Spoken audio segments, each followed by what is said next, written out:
Assalamualaikum warahmatullahi wabarakatuh. Kami dari kelompok 8, yaitu ini adalah video presentasi kami yang mempresentasikan bab 20 dan 21 mata pelajaran PPKN. Nah, yang di kelompok ini beranggotakan ada 4 orang. Yang pertama yaitu saya sendiri, Waude Huspiani, NIM 323. Yang kedua, Eka Yuli Setiorini, NIM 411. Dan yang ketiga, Rizky Pratama, NIM 142.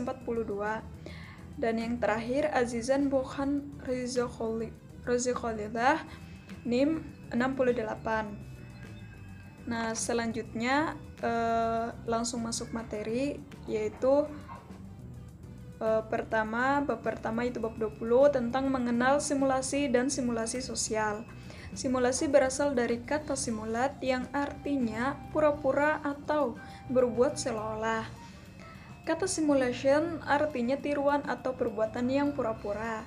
Simulasi merupakan suatu metode pembelajaran praktif interaktif yang melibatkan penciptaan situasi atau ruang belajar dalam suatu program pelatihan.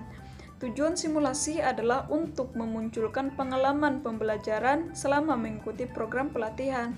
Metode ini mirip dengan permainan peran, tetapi dalam simulasi peserta lebih banyak berperan sebagai diri sendiri saat melakukan kegiatan. Dan selanjutnya yaitu prosedur pembelajaran. Proses simulasi tergantung pada peran guru sebagai fasilitator. Ada 4 prinsip yang harus dipegang guru. Pertama, penjelasan. Kedua, mengawasi. Ketiga, melatih. Dan terakhir keempat yaitu diskusi. Simulasi sosial adalah simpati yang dimaksudkan mengajak peserta melalui pengalaman yang berkaitan dengan persoalan sosial. Fungsi dari simulasi sosial yaitu untuk menggali perasaan siswa, memperoleh inspirasi dan pemahaman yang berpengaruh terhadap sikap, nilai, dan persepsi, mengembangkan keterampilan dan sikap dalam memecahkan masalah, mendalami mata pelajaran dengan berbagai cara. Permainan simulasi dapat merangsang berbagai bentuk belajar seperti belajar tentang persaingan, kompetisi, kerjasama, empati, dan lain-lain. Simulasi model dikategorikan sebagai model pembelajaran sosial karena pendekatan pembelajaran ini menemukan hubungan antara individu dengan masyarakat atau orang lain. Model pembelajaran yang efektif. Pembelajaran dapat dimaknai sebagai cara dalam proses belajar mengajar dengan serangkaian kegiatan pembelajaran yang diperoleh di dalam maupun di luar kelas dengan tujuan ke arah pembekalan sejumlah konsep atau norma dan sejumlah pengalaman belajar atau kehidupan serta pelatihan. Model pembelajaran merupakan bungus atau bingkai dari penerapan pendekatan, metode, dan teknik pembelajaran. Bruce Joyce dan Marcia Weil, Dedi Supriyawan, dan A. Benyamin Suraseka 1990 mentengahkan 4 kelompok model pembelajaran, yaitu 1. Model interaksi sosial, 2. Model pengolahan informasi, 3. Model personal humanistik, 4. Model modifikasi tingkah laku. Model pembelajaran 1. Pendekatan pembelajaran atau student of teacher centered, 2. Strategi pembelajaran atau exposition, discovery, learning, or group individual learning, 3. Metode pembelajaran atau ceramah, diskusi, simulasi, dan sebagainya, 4. Teknik dan taktik pembelajaran yaitu spesifik, individual, unik.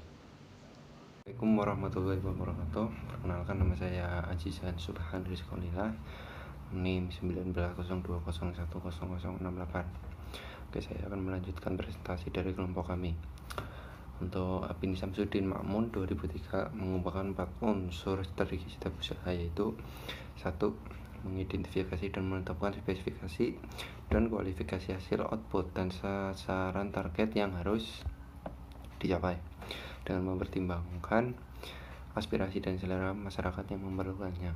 2. Mempertimbangkan dan memilih jalan pendekatan atau basic way yang paling efektif untuk mencapai tujuan.